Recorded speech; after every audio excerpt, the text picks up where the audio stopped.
Hi everyone, welcome to QWF's Lunch and Learn. Bonjour à tous et à toutes. Nous sommes ravis de vous souhaiter le bienvenue ici en ligne. Je vais continuer en anglais. My name is Riley Palanca. I'm the Membership Services Coordinator at the QWF. As we begin, we give thanks and we remember. We give thanks for the land we live on and the waters that surround us. And we remember that Jujage, Montreal, the land upon which QWF has made its home, has been a gathering place for millennia and still remains the unceded territory of the Ganyagahaga, Mohawk people, and other First Nations. We recognize the stories and ongoing oral practices of the indigenous peoples of these lands, which inform our work as writers and literary artists. We remember that we, First Nations, Métis, Inuit, settlers, immigrants, and people brought here against their will, live in this country together. We must never forget our experiences and roles and those of our ancestors in colonization and subsequent injustices, and must strive to live alongside one another in peace, mutual respect, and as allies to steward the lands and waters that sustain us. We must walk gently and respectfully on these lands and commit to investing QWF resources and efforts towards this goal in friendship, esteem, and in the pursuit of justice and equality. So just some housekeeping. This meeting is being recorded and it will be uploaded on QWF's YouTube channel in a couple of weeks. Please keep yourself muted unless you have been given the floor to talk. There will be a question and answer section at the end of the presentation. If you have any questions about what the speaker is talking about, you're more than welcome to put it in the chat. And then we'll see if we can answer it right away, or we might just leave it till the end if it might be easier. So before I introduce the organization and our speaker very quickly, who are we? I know most of you may already know us, but for those who don't, we are the Quebec Writers Federation. We're an art service organization that provides English language programs, services, opportunities, and community for aspiring, emerging, and established writers and the wider community. We have workshops, mentorships, literary awards, 2 journals, a literary cabaret, and several more programs that, including our Lunch and Learn, which are currently attending. So the Lunch and Learn is a monthly series where we invite other organizations or speakers to deliver presentations, either to discuss a hot topic that's of interest to our members, or such as how to get started with video game writing or how to work with a literary agent, or to introduce an arts-based organization to our members. Our guest this month is the Montreal Review of Books. The Montreal Review of Books, also known as the MRB, is a free nationally distributed journal of reviews, features, and essays on English language books by Quebec writers and publishers. They cover literature, nonfiction, poetry, memoirs, history, graphic novels, children's books, and more.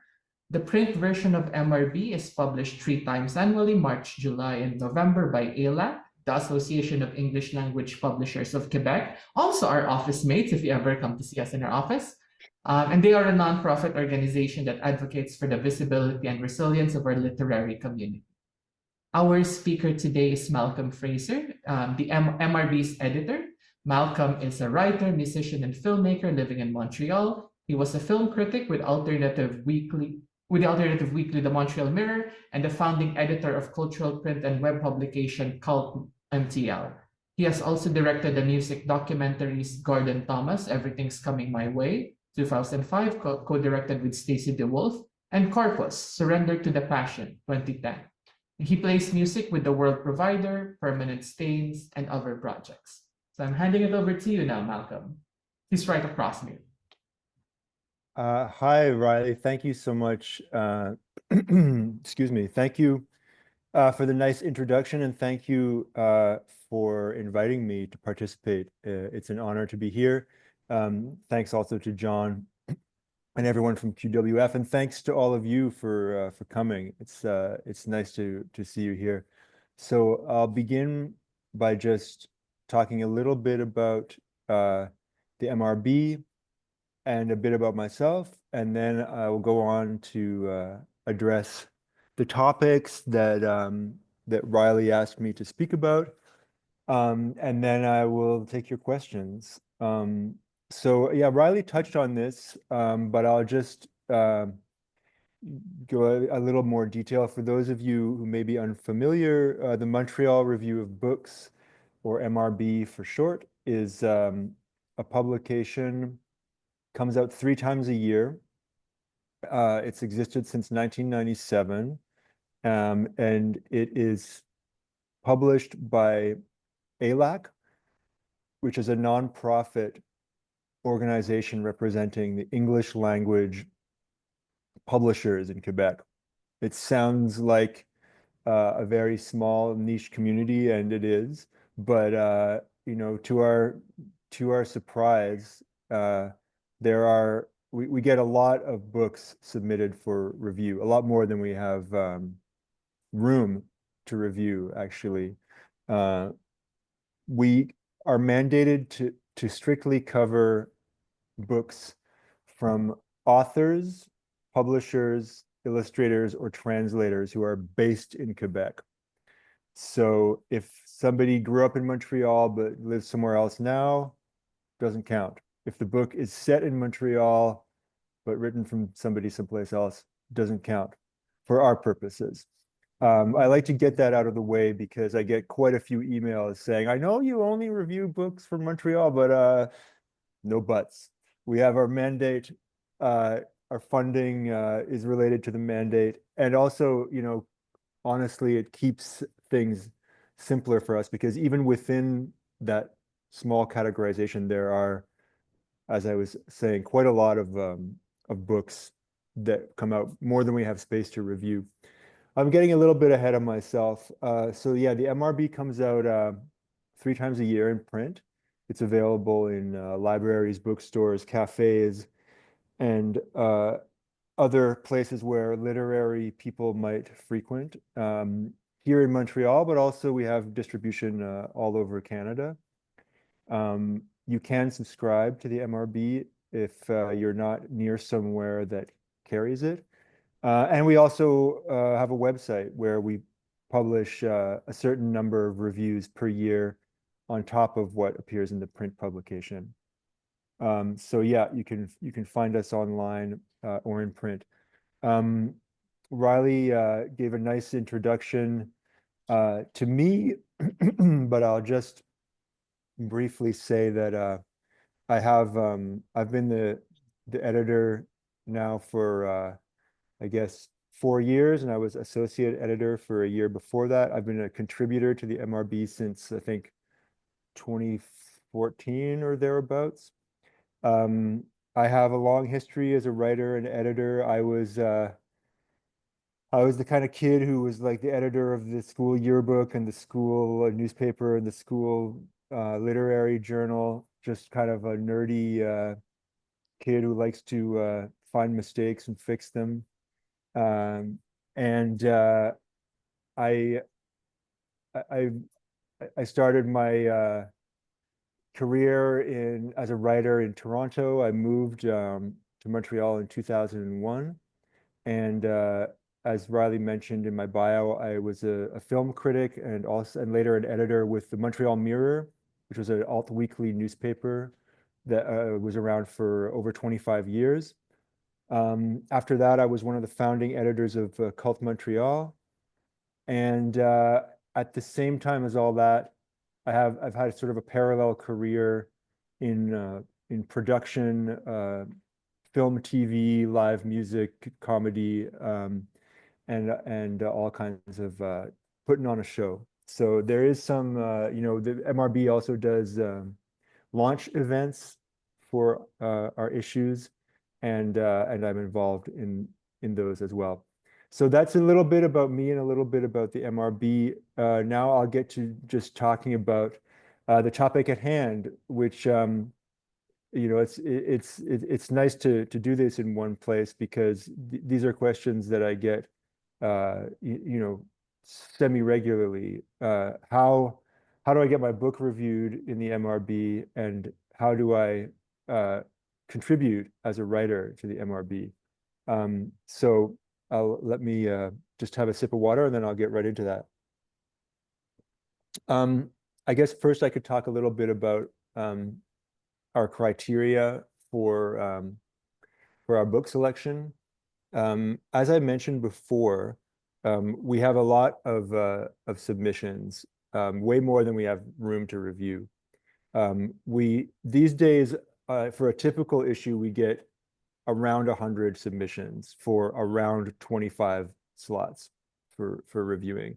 So each time we have to make difficult decisions. There are plenty of books that could be worth a review that we have to pass on for one reason or another. And as I have often said to writers whose books we've had to pass on, I remember a QWF gala from 3 or 4 years ago where not one, not two, but three books we passed on won awards. So, we're not always right. We have a team of 3 or 4 people who select the books, but obviously we don't always make it's still subjective. It's people's taste. We do as far as like official criteria, we try to get a diversity of books. Cultural diversity, yes, but also literary diversity. We don't just want to cover one kind of book, or if there are 5 amazing mystery novels that come in, we might not be able to review all 5 of them because we're not a mystery novel specialty review publication. And the same goes for any genre, graphic novels, kids' books, poetry, and so on.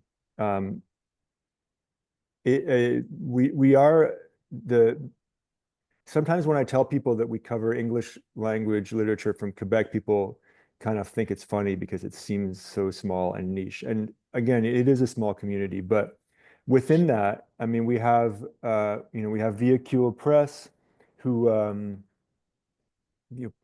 have been around for, I think, 50 years, publishing amazing stuff. We have Drawn and Quarterly, one of the best graphic novel publishers in the world. We have McGill Queen's University Press, who publish a ton of academic books as well as poetry and from time to time general interest nonfiction books, and they publish a lot. That's just 3 of the members we have. We have Baraka Books, who publish quite a lot of material as well. And I won't list our whole membership because I would probably forget someone off the top of my head, but there's a lot of good stuff to choose from. All of that is just to say that we have to make difficult decisions each time. We try to cover a diversity of perspectives and literary genres.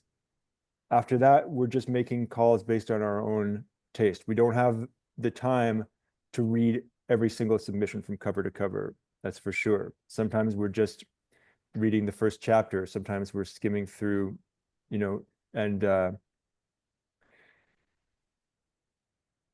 again, it can happen that we miss out on something. However, I think that in all humility, I can say that I'm a longtime editor and a longtime reader, and I have a pretty good sense of whether a book is good or not. They say you don't judge a book by its cover, but sometimes you can, if we're being quite honest. And also, let me put it this way. Often you can tell if a book is amazing or terrible right away. But most books are neither amazing nor terrible. They're somewhere in between. And that's where, it gets difficult. That's where we have the long discussions, start having to, name the reasons why we maybe should or shouldn't include a book. And it gets into personal taste and all of the other criteria we might have for selecting something or not. So I mean, that's a general overview. We have also books that come in from major publishers, HarperCollins, Penguin Random House, and so on, from established writers. I think of someone like Heather O'Neill. And we've often had discussions of like, oh, well, maybe Heather O'Neill or like, I don't know, Louise Penny or some huge writers like that. Do they need us to review their book, or would that space be better given to somebody less popular who needs needs the publicity more? Uh, However, we also don't want to not review something because I just want to remind anyone who's not muted to hit that mute button, especially if you're blowing your nose or something like that. Remember your Zoom etiquette after all these years.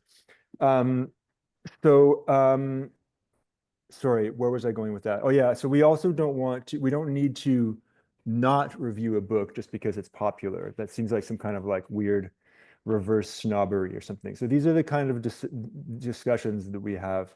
Um, so um, yeah, that's a general overview of our selection process. I don't know if I want to go too much further into how the sausage is made, but you know, sometimes people ask us, do you review self-published stuff? Well, we certainly don't not review self-published stuff on principle.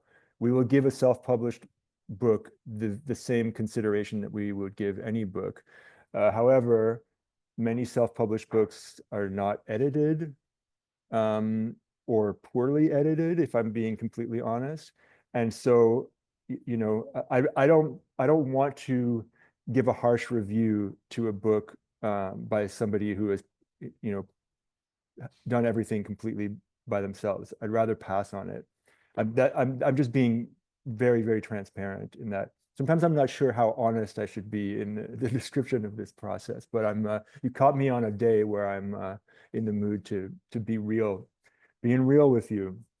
Um, where was I going with that? Yeah, the self-published authors. Oh yeah, so when I started at the MRB, a friend of mine who's a writer uh, said something to me that really has stuck with me. I had asked him to review a book, and he said, "Oh, I don't know if you want me to review because I'm too critical." And he said, "I thought the MRB was just a cheerleader for local literature." And I have to say that choice of words really kind of like stuck in my craw because we are supportive of local literature. We're funded by an association of publishers. So there is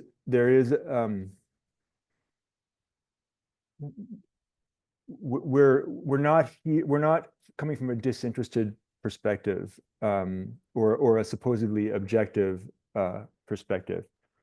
However, we are not under any obligation to give good reviews, nor do we go out of our way uh, to give positive reviews. I do not think of us as cheerleaders, and in fact, ever since hearing that comment, I might have swung the pendulum too far in the other direction of being critical. There's a belief that local art should always be supported. There's an opposite belief that criticism is good for art, and that if somebody receives a critical review, that's a positive in the sense that it might motivate them to do better next time or whatever. I think there's truth to both of those. I've come to lean maybe a little bit more to the second perspective myself. But having said that, we generally don't publish vicious hatchet jobs. It's true. Why is that? Well, um, I don't think that it serves that much purpose to viciously attack a writer. There's a place for that, I suppose.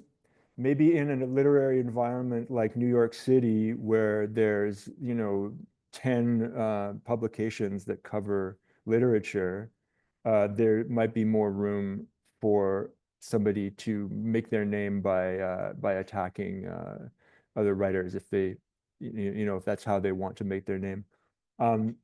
Personally, I don't feel that this is the place for that, and that's why if we are choosing our books and we come across something that doesn't seem good, we're not like, ooh, let's make a big show of attacking this book. I'd rather pass on it, whether it's from a big established author, somebody unknown, or anywhere in between. But having said that, like I do think it's important to be critical. We're not just trying to like scratch each other's backs. And so it's a question of finding the balance there. We do publish critical reviews, and we have to accept the consequences of that sometimes, whether it's someone giving you a dirty look when they pass you by, or whether it's someone sending you an angry email. I mean, it comes with the territory. And but I hope that people understand that every word that we publish is very well considered. We have each review goes through several pairs of eyes before it's published. There's a lot of discussion, a lot of back and forth with reviewers. Trust me, if you see a review that you think is harsh, believe me, if you saw it in its first draft, you would have been shocked. So, we do sometimes say to reviewers, okay, do you think you might rephrase that? Or, somebody said to me, my predecessor as associate editor, is many of these books, this is the only review that they're going to get. And that's a sad but true reality of the publishing landscape in English Canada in 2025. The Gazette used to have a big book section. Doesn't have that anymore. Does it even have a book section at all? I don't know, because I haven't read it for years, if I'm being honest. But the last time I checked, their coverage of local literature was like slim at best. So all of that just to say that that's a reason for another reason why we try to be considered in the critical perspective that we take on the books that come in. Sorry, the phone is ringing in the office. I'm gonna let it ring through. All right, so I feel like maybe I've said enough for the time being about the oh, here's a comment. Read Gazette book section about one page on Saturdays, not big. Yeah, there you go. Thank you. Yeah, I mean, I was sort of half joking that I don't read the Gazette, but I have seen that one page. And I'm happy that that one page exists, but it is pretty it's not a it's a difficult, the state of the media being the way it is. We're a small player, but weirdly we've found ourselves in this position of sometimes being the only place that some books can get a review. And it's like, in all humility, that's it's a responsibility that we are aware of and we take seriously. So anyway, I've gone on about that. Let me move on to the next topic. If people have questions, feel free to drop them in the chat, or wait till the assigned Q&A section at the end. So the second part of what Riley had asked me to speak about was how reviewers or writers curious about how they can be published in the MRB as a reviewer. Well, we are always looking to work with new writers. We have some people who have been with the MRB since day one, and we publish new writers with every issue and everything in between. We have people somebody might reach out and say, hey, I used to do reviews for you back in the day. Are you interested? And I look them up online and they haven't done anything with us for 10 years. Sure, why not? If you have a good idea, I'll take your pitch. I'll take a pitch from anyone. Honestly, like I think you can find my email on the MRB website. If not, I'll certainly drop it into the chat if anyone wants to reach out. You know, it does happen that I might overlook things from time to time, life being busy the way it is, but I try to respond to every email that I receive. Um, but I mean, as far as how people get published, um, I would say one thing, which is I've got a question here. Oh yeah, do you writers who live in the province of Quebec or just in Montreal? Anywhere in Quebec. If you're referring to writers as in reviewers, I mean some of our reviewers are based elsewhere. When I talk about the territorial kind of limitations, okay, hang on. I I gotta take these questions one at a time.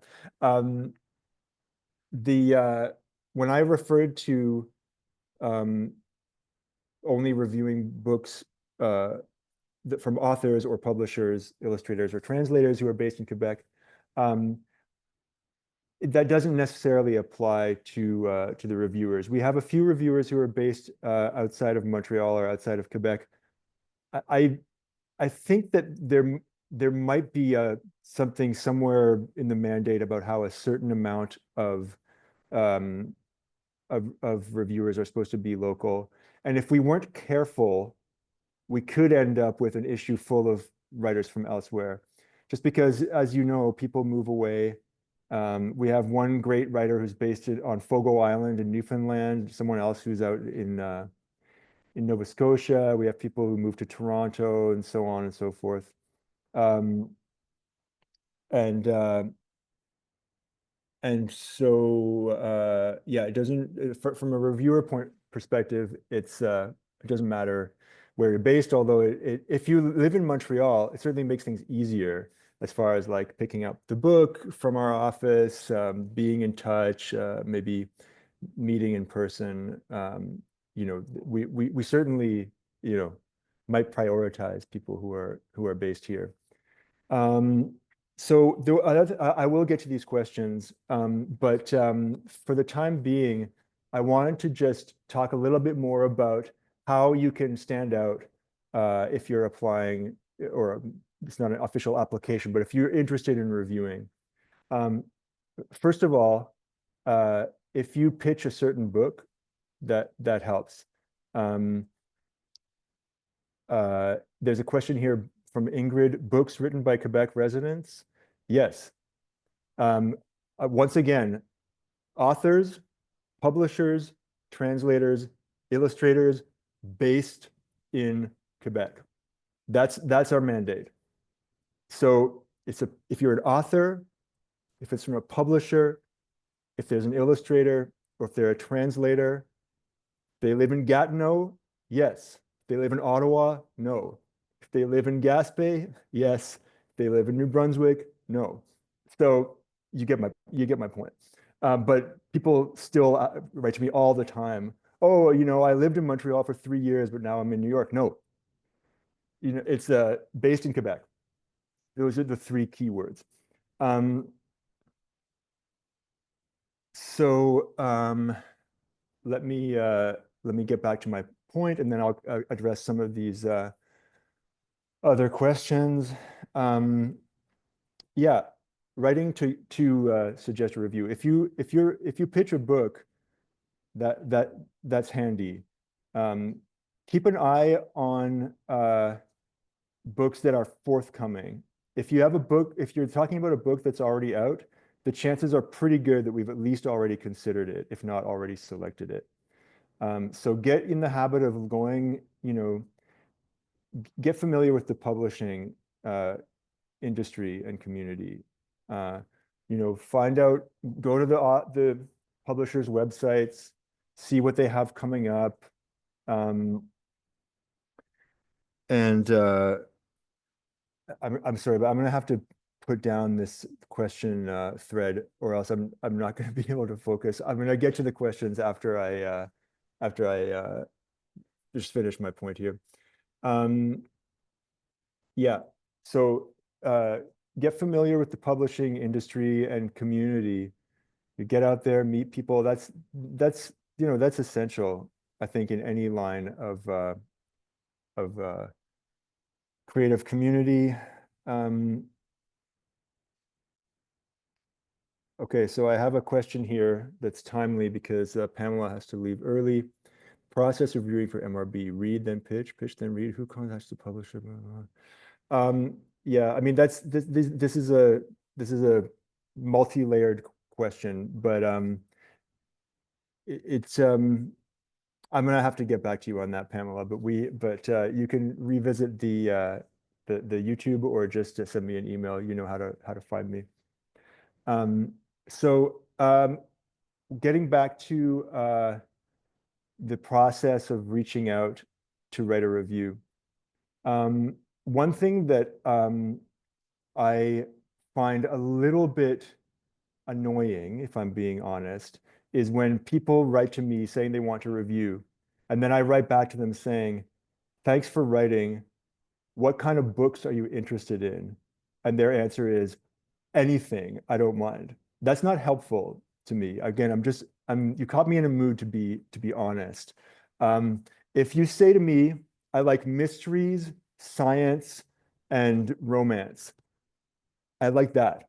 If you say, "I love coming of age stories, postmodernist feminist theory, and science fiction," I like that.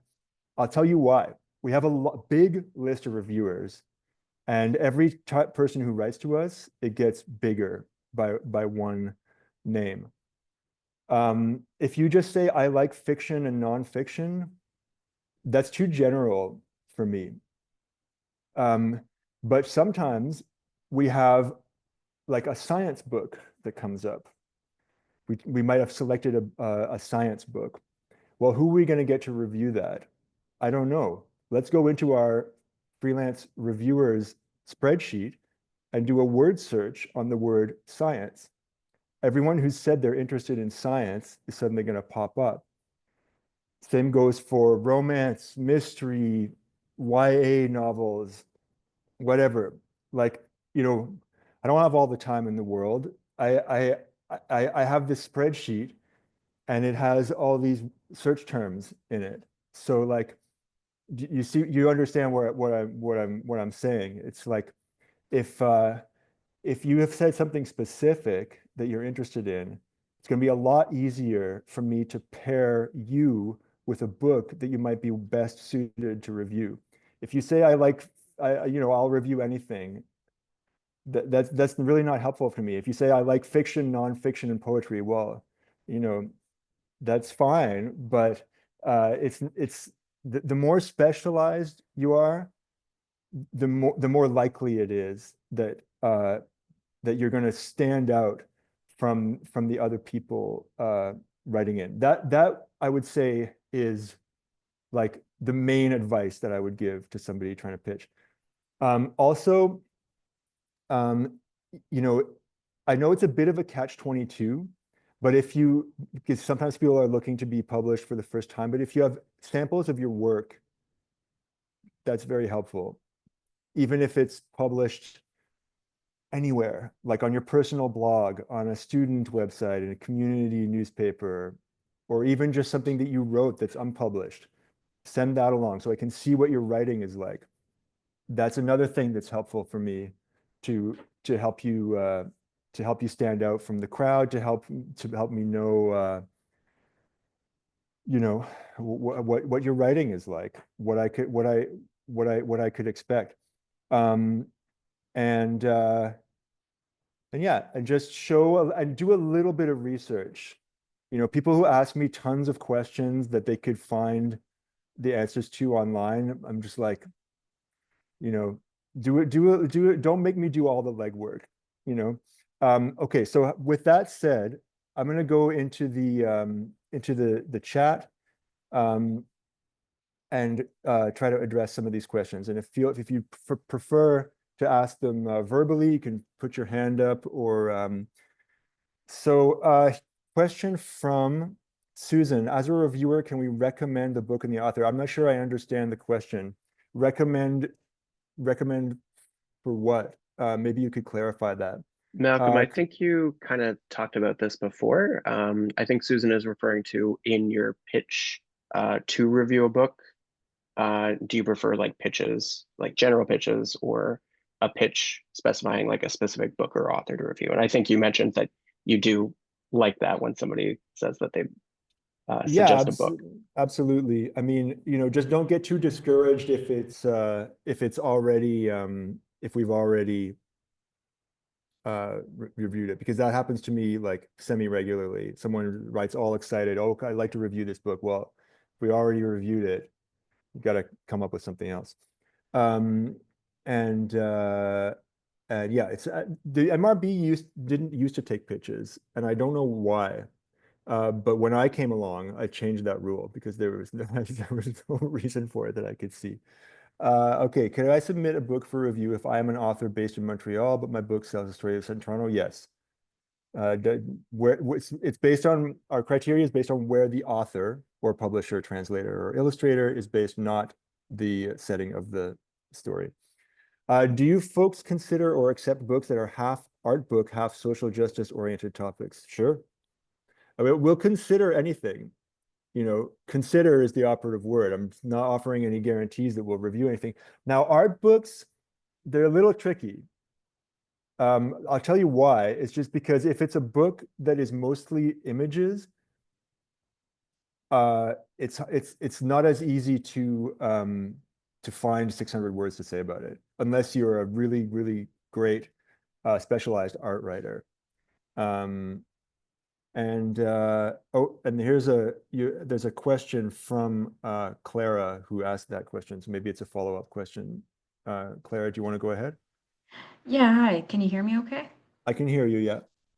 Yes, thank you. So, in terms of keeping that in mind of, I guess like a writing to image ratio, is there a specific ratio I should keep in mind in terms of, especially if the artwork is, supporting evidence because it's a lot of community-based work or advocacy work through the art, it lends body to the subject I'm writing about. So that's why I'm asking.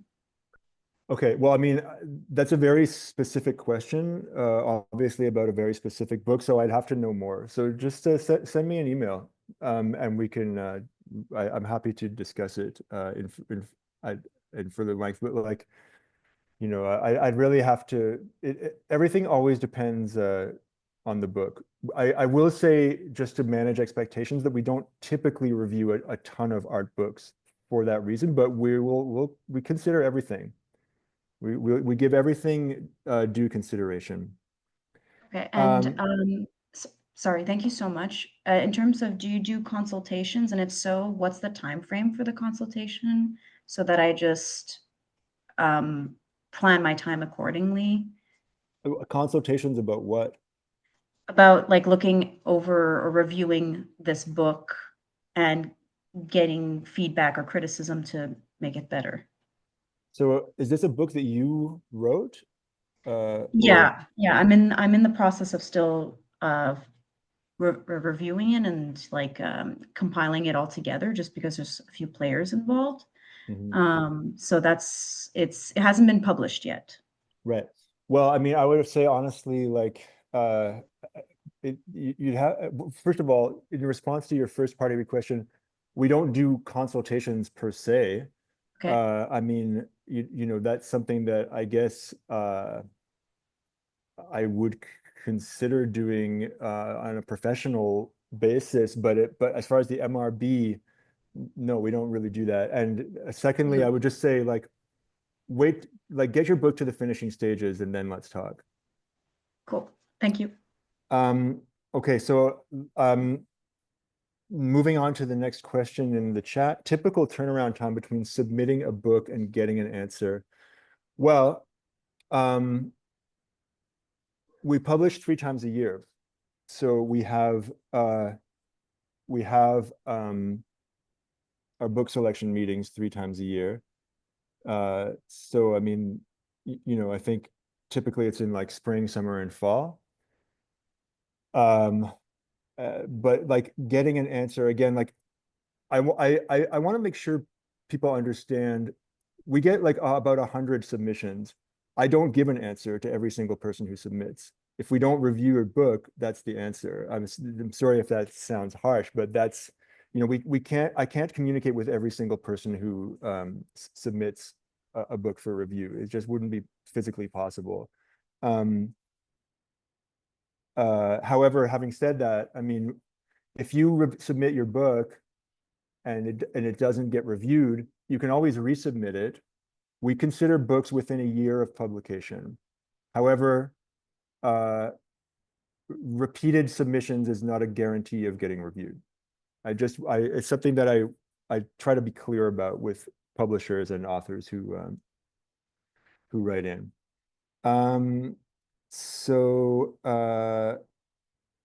Susan says 600 words. Is that your template? Yes, that is the typical length of a review. The feature interviews are longer. And sometimes when we publish online reviews, we can be a bit more flexible with the word count because it's for online. I'm not sure, you have 2 exclamation points after 600 words indicating surprise. I'm not sure if that seems long for you or short, but that is indeed the typical word count of our reviews. Megan says, do you accept pitches for articles about the literary world that aren't reviews, such as personal essays, reported pieces, etc.? I would be open to that. Typically we have the reviews and then the interviews, and then we have the roundup pieces for poetry and kids books, which are like capsule reviews. But I mean, throughout the 25+ year history of the MRB, there have been columns. There have been more like opinion pieces. I would not rule out publishing something like that. Send me a pitch. Next question from Bex Simpson. Do you have a rough idea of genres that don't get a lot of love and it's harder to find reviewers for? The answer can be no, haha. I mean, like romance novels, it's harder to find reviewers for. Genres that don't get a lot of love. I mean, sometimes people send us like self-help or like business motivation type books. And again, we give due consideration to anything that comes in, but I do have to be honest with those people that we don't typically review that kind of book. Unless there's something about it that really stands out from the, it is a literary journal. So like, what the self-help stuff, the business kind of how-to stuff, it's dicey. Or like, cookbooks. We get cookbooks sometimes, and I'm sort of like, I don't know, I don't really know how that fits in. But like, if we, again, if we got a cookbook that was amazing or a self-help book that was really notable, we would consider it. Hi, Gina says, hi, thank you for the frank answers. Should samples of work in our pitch be criticism or any genres in the body of an email or in its attachment? How much do you want to see?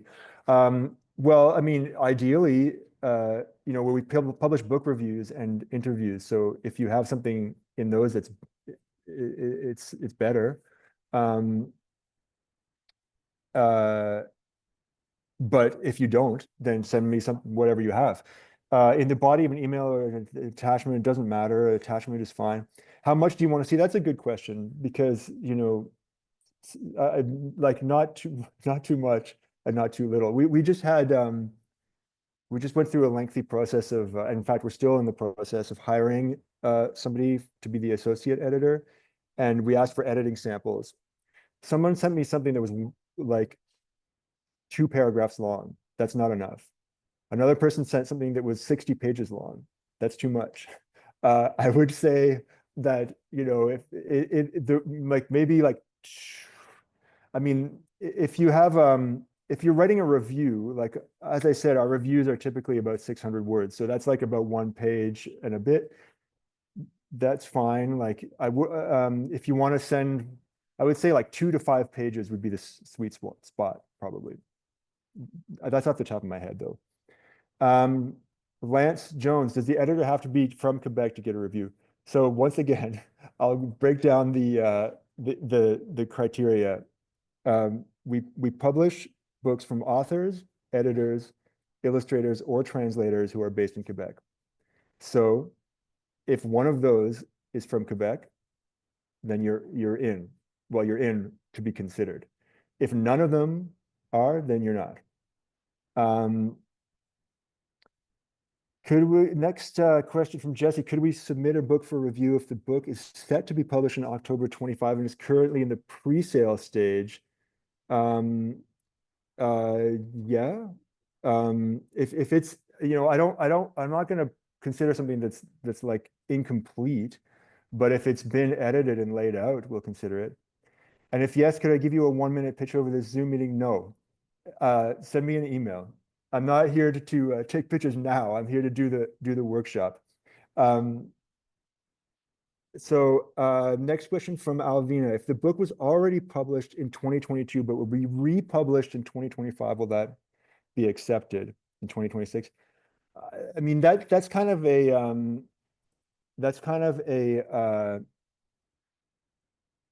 I mean, usually the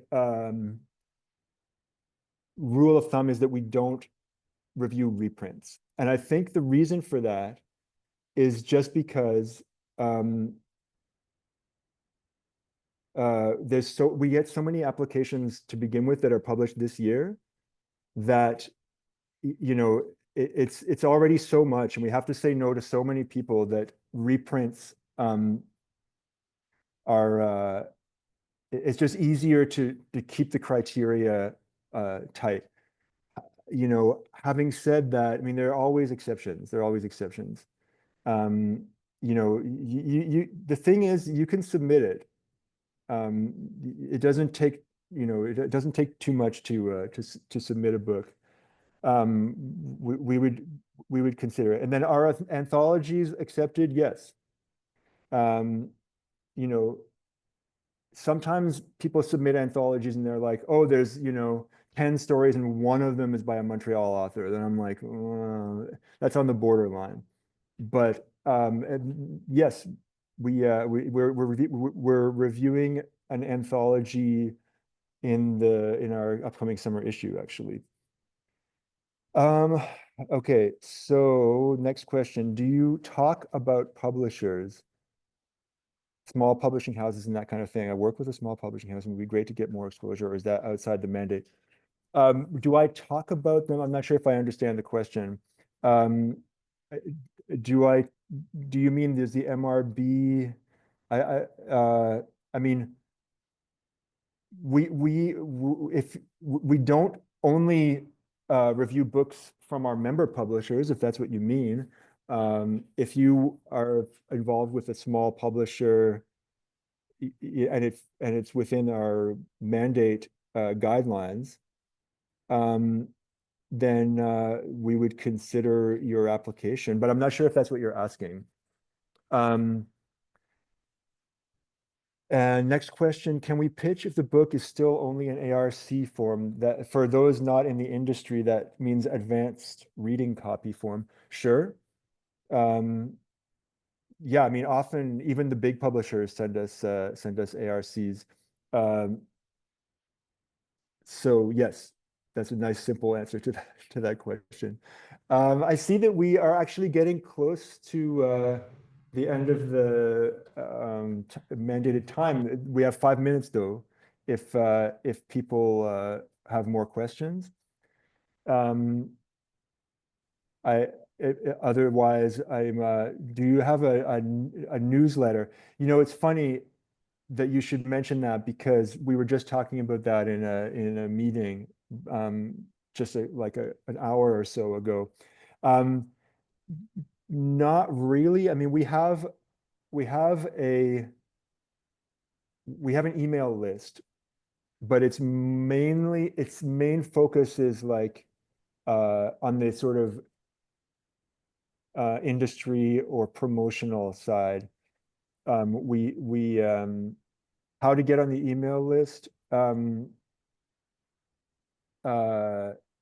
You go to mtlreviewofbooks.ca, and there's somewhere where you could sign up for it. I'm sorry. Give me a second. And then somebody asked, I did say I would put my email in the comments. So I'm going to do that right now. Editor at mtlreviewofbooks.ca. Thank you, Riley. You gave the link to find the I mean, that's just our general website, but yeah, I think near the bottom of the page there's a field where you can sign up for our email newsletter. But we have discussed kind of like nurturing or rethinking the newsletter a little bit. As it is, what you'll get from it right now if you sign up is more like announcements about our launches. It's useful. It definitely has a purpose, but it's not so much. It could use a refresh or an update. So that's something that is on our to-do list. So another question from Susan: what is the lead time before the magazine goes to press? Well, the lead time from what? I mean, it's a long process. I could tell you, like, right now, here, I'll see if I can answer your question just by looking at our production schedule. So for the summer issue that we're working on right now, our book selection meeting was April 7th. The deadline to have the books assigned to reviewers was April 17th. The deadline for reviews was May 9th. Many of those are still not handed in. And then after that, we have about 3 weeks during which we edit them. Then the reviews go to the designer on June 6th. We all meet on June 10th to do a proofreading meeting. Then it goes to an external proofreader, and then it goes to the printer on June 19th. So that's approximately 2 months from the time where we first sit down to meet and talk about the book selection. Yeah, I'm glad to have been able to answer that question, because I never really thought about it before. It's an ongoing process, because even as we're doing that, I've got publishers and writers writing to me, oh, here's a book, would you consider review it? Yes, I consider it, but now I'm putting it in the list for the fall, but I'm also working on the summer issue at the same time. So it's kind of an ongoing process. Clara says, thank you for your time today. Well, thank you all for coming to this. I hope that it's been helpful. As I said earlier, you caught me in a mood to be direct, maybe a little bit less diplomatic than I sometimes am. I hope I wasn't too hard or too harsh about anything. I find that, like, there's a lot of beating around the bush that happens in this arts world, and like I like it when people are direct. Carol says, do you have a list of books? We have many lists of books. I'm not sure what you mean. We have a list of all the books that are submitted. We have a list of all the ones we chose. We don't have a list of everything. I mean, we have to put together a list of all the books that are they're published, but I'm not sure if I understand the question. A list of what books? I would say. Well, thank you all so much for being here. I really, really appreciate it. You've given me the opportunity to think through a lot of the answers to your questions. And I honestly, if you came here, you're interested in books in the literary community. So I value that very much, and I thank you very much. And I did put in my email. So if you have a pitch for a book, or you'd like to be added to our list of potential reviewers, Don't be shy. It sometimes takes me a minute, but I do try to answer all the emails that I get. And if you keep the guidelines I said in mind, it's even better. Thank you all so much, and thank you, John and Riley, for inviting me. Thank you so much, Malcolm. We really, I hope your day gets better. And we thank you for, being very frank and candid with your experiences. As we can see from the chat, a lot of people have learned a lot about what you do, and I've certainly learned a lot more about what you do. So yeah, thank you to you and your expertise and for taking time to talk to us. And thank you to everyone here who took time out of their busy day to learn with us. So that's it for this session, and I hope you all have a great day. Bye-bye. Thanks so much, everybody, and thank you, Malcolm.